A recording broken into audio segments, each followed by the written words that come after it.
Le ministère chinois de la Défense a révisé sa feuille de route. Les nouvelles règles entrent en vigueur le mois prochain. Pour la première fois, les règlements ajoutent une section distincte sur la conscription en temps de guerre. En vertu de ce texte, les organes exécutifs et militaires les plus élevés du pays confieraient la responsabilité du recrutement des troupes aux administrations locales.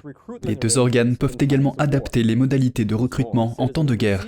De plus, les citoyens recevant un avis de conscription doivent s'enrôler à temps et à l'endroit désigné. Dans le cas contraire, ils s'exposent à des sanctions. L'amendement met l'accent sur la préparation à la guerre et l'appel à des recrues de haut niveau. En tête de liste figurent les militaires à la retraite et les étudiants de l'enseignement supérieur. Mais pour les parents, ce changement de politique pourrait être une mauvaise nouvelle. La plupart des familles n'ont qu'un ou deux enfants à cause de la politique de l'enfant unique. Personne n'enverrait ses enfants mourir.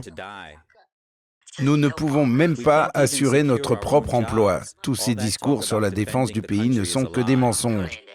Ces nouvelles règles sont-elles un échauffement en vue de l'invasion de Taïwan? Un expert militaire estime que ce n'est pas forcément le cas.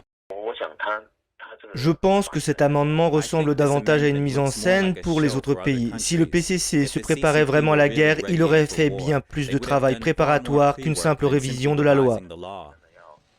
Les analystes estiment toutefois que Pékin se prépare à d'éventuels conflits, et ce alors que les tensions s'intensifient en mer de Chine méridionale et dans le détroit de Taïwan.